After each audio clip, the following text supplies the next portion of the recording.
अब मैं अंगरखा पैटर्न का पेपर पे कटिंग कर रही हूँ। उस पैटर्न का मैं यहाँ पे सूट कटिंग या ब्लाउज जो भी समझो, मैं घेर वाला टॉप है ना, उसका अंगरखा पैटर्न कटिंग कर रही हूँ। 3 पोर्शन कटिंग करूँगी और पेपर पे ही करूँगी। पहले अपने को पेपर पे ही प्रैक्टिस करनी है, उसके बाद ही अपने को आगे चलना है, ठीक है ना। तो जैसे कि मैं ले रही हूँ 30 वाले सीने का नाप। तो 30 वाले सीने में 2 इंच का गला जाएगा। देखो बंद के साइड से गला लेना, आपको बंद के साइड से गला लेना 2 इंच का। फिर यहाँ पे जाएंगे 3.5 इंच के कंधे ऐसे। फिर यहाँ पे जाएगा 5.5 के भुज ऐसे। अब कई लोग क्या करते हैं, इसी से 5.5 ले लेते हैं। अरे यार ऐसे मत करो, इसको केवल 2 इंच का गला लो। गले के बाद में शोल्डर जाएगा, शोल्डर के बाद में भुज जाएंगे। ऐसे नाप लोगे ना तो अपने आप समझ में आएगा। 3.5 हो गए, 3.5 के बाद में अपने को 5.5 की लंबाई लेनी है।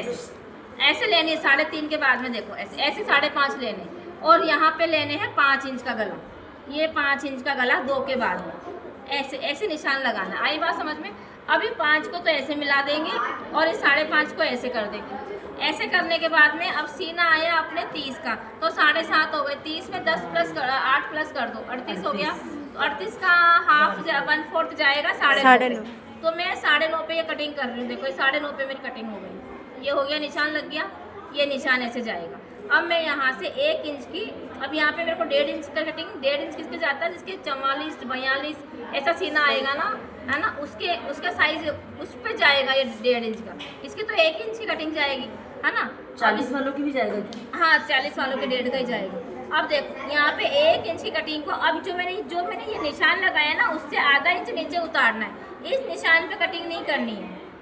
कि कोई भी हो, बोले किसी का छोटा बड़ा कोई सा भी नाप हो, ध्यान से सुन लो। इस निशान पे कटिंग नहीं करनी। इस निशान के नीचे जाएंगे अपन, तब उस निशान को कैसे नीचे लेना है, ऐसे नीचे लेंगे। आधा इंच नीचे करा। अब ये 9.5 यहाँ आया। अभी मेरे को 14 इंच की चोली का नाप लेना है। अब देखो मैं ऐसे लूँगी, ये मैं ऐसे लूँगी 14 इंच की चोली का नाप ऐसे लूँगी। मैंने इस पर प्लस भी कर दिया, सब कर दिया इसमें। ये ऐसे आ गया।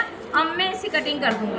अब मैं इसको वी शेप में लूँगी। अब मैं वी शेप में इसको राउंड में लूँगी। देखो ऐसे करके ऐसे राउंड लूँगी, ऐसे वी शेप को। अब मैं कटिंग कर रही हूँ। पेपर कैंची दो, एक पोर्शन काट लो कोई सा भी। अब इसको ऐसे निकाल लो पहले तो, फिर इसी से अपने तीनों पोर्शन निकल जाएंगे। देखो ऐसे आ गया समझ में। अब बोल दो किस किस को समझ में आ गया, सब हाँ करो। हाँ आया तो हाँ भरना।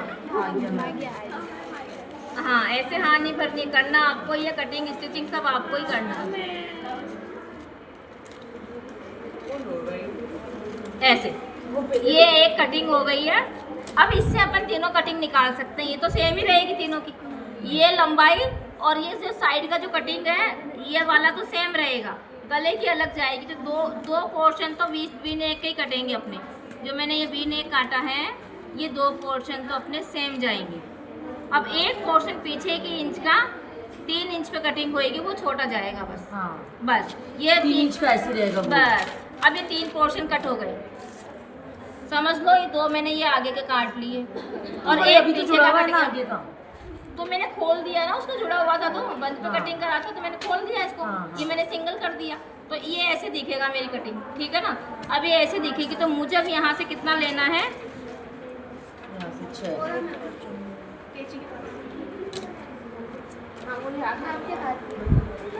ये 6 इंच। अब देख लो, इंच टेप भी देख लो तुम लोग। ये 6 इंच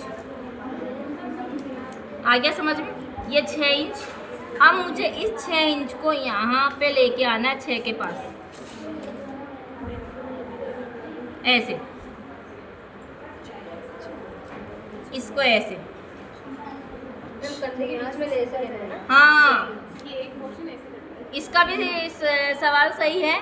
यहाँ से ले लो तुम्हें। जैसे ब्लाउज का पीछे टक्स नहीं लगाते, वो चीज लेनी है। वो चीज का पीछे जैसे कि अपन शोल्डर को हाफ कर रहे हैं। कई लोगों को ये निशान में दिक्कत आएगी, ये कितने इंच पे लिया, 6 तो ले लिया, अब ये कितने इंच पे लिया। तो शोल्डर को हाफ कर लो, ऐसे कर लो, ऐसे लाइन बना लो, क्योंकि तुम्हारे और इजी हो जाएगा। मैं चाहती हूँ कि तुम्हें बहुत अच्छे से समझ आए। देखो ऐसे आगे समझ में।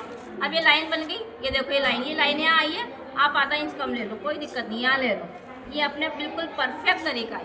ब्लाउज के जो पीछे का टक्स रहते हैं ना वो शोल्डर को हाफ करके रहते हैं, वो चीज हाँ ले लो बस। वही चीज़ यहीं पर ही है बस।